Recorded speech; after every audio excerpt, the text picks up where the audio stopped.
Yeah, well, I wonder. Here's an interesting sort of counterpoint for all of you now here on the stream is that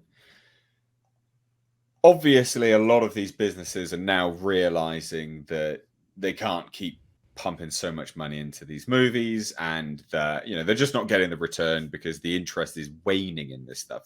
It's not necessarily the interest. I don't think the interest was ever really there. I think people are wising up that it's just boring and it's pushing a message and it's a lecture. And so a lot of people are waking up to this, and we've just seen that Hamada has now been hired by another studio to do.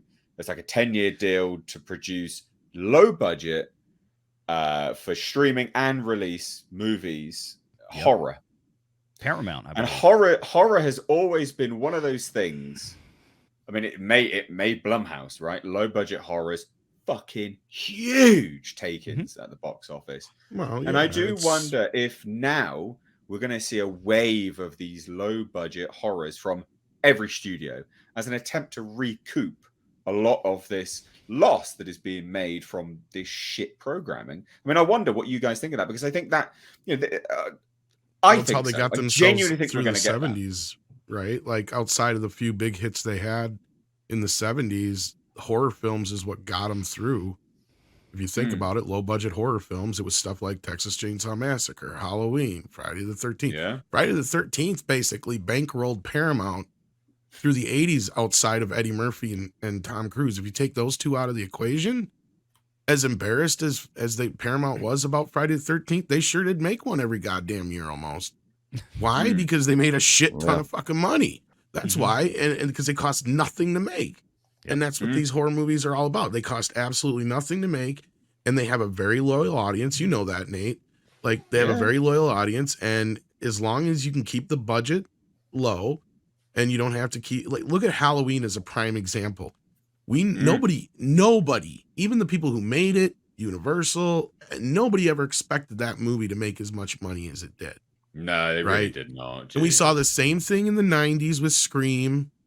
And we saw the same thing in the 80s and 70s with those movies I just mentioned. Blair Witch Project. I was about to say Blair Witch Project. And Blair Witch Project is another one you can throw in there for the Activity. 90s. Annabelle, Saw. So it just goes through its typical progression. We had, you had the Saw era come in there. It's every 4 to 6 years, it seems like. And then it depends. Every time it'll pick a new boogeyman, right? One run it's vampires. One run it's zombies. Yeah. We'll see what this next run is. Probably going to be werewolves or some shit. Well, I can tell you right now, it's going to continue to be demons because it can be done so cheap. It is so scary. You don't really have to do like any super advanced effects or anything. So much can be done with the implication, and you at most you just need like a couple of shots of makeup of a guy in the shade. That's really all you need. Look at Smile right now. I mean, that's the I saw Smile the other day for actually good little film. Yeah, fun little film. I liked it better when it was called It Follows, but yeah, good little film. But I mean, so I mean, is this something that we all agree that this is probably something we're going to get now, a resurgence of these low budget horror movies? I mean, that is my prediction. My hot prediction moving forwards now is that this is what we're going to get, just churning them out. Not necessarily, month by month, but I think that we're going to get a wave of this stuff. And I think it's Nate, to be honest, if it wasn't for COVID, that was what I was trying to say. Is I think Halloween 2018 was going to kick that off, but then all of a sudden COVID hit, and then so now we're just starting to see that. Because right off of that, you had a lot of talk of, because nobody expected, because for those who don't realize, that movie made more than the entire Halloween franchise put together. If you take away Rob Zombie's movies and if you add them to it, it still is just barely beat them. Because that movie alone made, God, what was it? Almost $500 million in the box office, something like that. I can't remember. It was I have to go back and look it up. It was up there. Closer to 4 or something like that. But still, like all the entire franchise to that point hadn't made that much. So it was crazy that that movie on its own was able to do that. Now the sequels, different story, but Friday the 13th is another great example of it's cheap. You can make it for dirt cheap. And this is why I don't understand about Paramount. is they had Jason and everything for 5 years. They could have made a movie. Their excuse was the Ring reboot, well, whatever the hell it was, didn't bode well, so they didn't want to spend the money on a Friday the 13th movie. It's like, are you dumb? All you need is $2 million, some half-naked teenagers, a guy in a hockey mask, and a forest. That's all you fucking need. How do you spend more than a couple $1 million on that? Yeah. And best of all, it can be written over the course of a weekend. Exactly. Yeah, I mean, going back to what you said as well, Andre, is that with respect to demons and things, right? And just the broader point of horror, right? Horror works because it's the fear of the unknown, right? It's, we have things that are hidden, they're not 100% shown. They are just sort of there, in the mystery. Ooh. And so you don't even have to spend a great deal of money on prosthetic. You only have to spend one day, a person in half in prosthetics, half out, because they're not really even there. It's what a horror works on the basis. A good horror, outside of a slasher, works on what we don't see. It's actually what we don't see which makes it actually truly horrifying.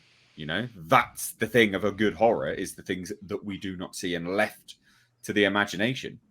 It's the fear of the unknown, right? And I mean that I guess that adds to your point of why demons is probably going to be right up there. One of the things, and probably slashers. I think we'll get a slasher resurgence for sure, because again, they're just easy to make. Look at what just went into principal photography in the last couple of months. If not, maybe it's coming up. The Nun too. So that's Jesus. Yeah. So that's that's part of the reason Hamada got this job, right? Is he's one of the guys behind the Conjuring universe. And Andre always points out it's one of the only other franchises that is technically successful. It is the highest grossing horror franchise of all time. Franchise. Yeah, like a cinematic universe. That's what it is. Yeah. It's in front of everyone's faces, in plain sight, without letting anyone know. The Conjuring franchise was suddenly a Conjuring cinematic universe, and a really, really successful one to boot. Yeah. And let me give you, and the reason, Mr. H, I brought up The Nun and The Nun 2 is because I think you're right on. Each one of these studios, putting Disney aside for a second, or they'll probably pump it out through Fox, obviously. Well, they're doing it through Hulu. So that's a really valid point. So they've already got Prey. We've already had now. Fede Alvarez is making a brand new Alien movie for Hulu. So they're doing it via that. They are actually doing this, and that's going to be a low budget one as well. They've got an Alien series in the works, TV series. So they're actually doing what we've just suggested. Even Disney are in on it. I'd still love to see them put that into the theaters first, because you can still make so much money on your original investment there, and then go to Hulu. But my point is, and this is the key, is that yes, it's a business model to where Paramount, Universal, Fox, Hulu, whatever you want to call it, from Disney, Sony Pictures, whoever, either in-house or outsourcing, bringing in partners like Blumhouse or whatever the case may be to develop these. Every one of these studios needs to put out 2 of these a year, because it's like we talked about. The last couple of things, Smile and all these things. Now, with the exception of movies like Nope, which somehow spent $60 million, $70 million making, I have no idea. I don't know how they did that. But Smile and all these things are tracking in. The Black Phone, $17 to $20 million, right? The Nun, 2018's The Nun. I loved that movie. It cost $22 million to produce. However, and this is the beauty of it, you have to think it's not just the production budget, it's the marketing budget. And when you spend $100 million or $150 million to make a film today in 2022, you're still going to be spending, if you do a global release, whether you want to or not, you're still going to be spending close to $100 million to market the thing properly across the world.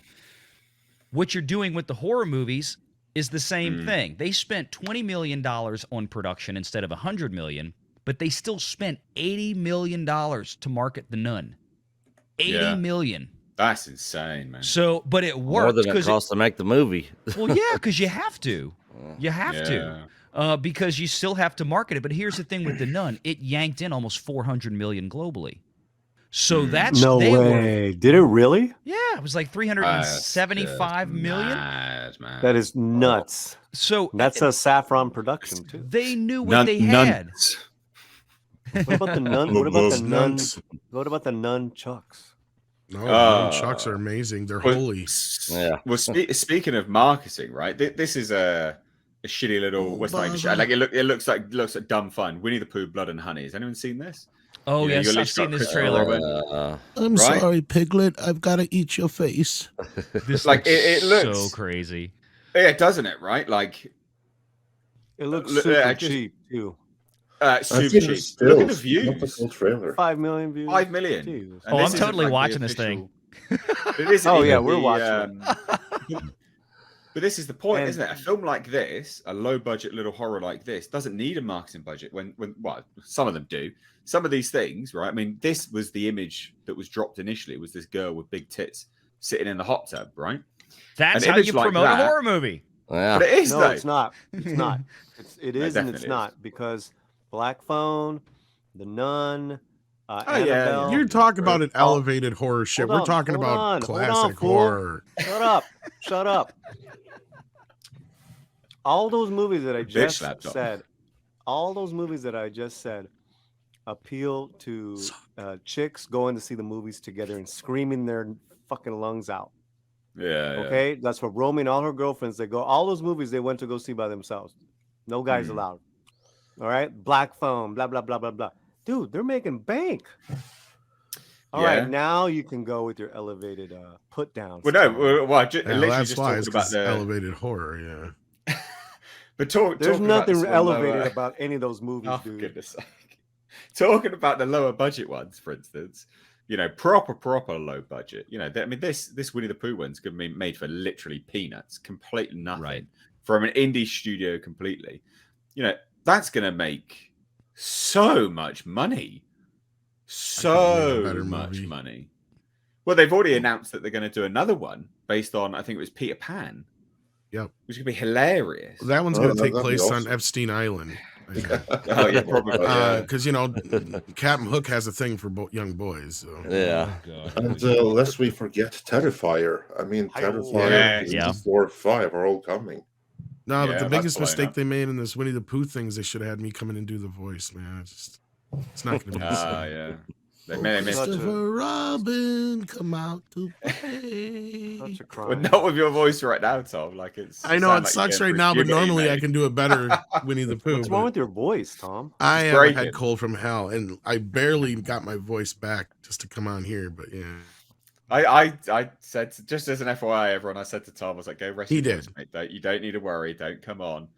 But he came on anyway. So what a trooper.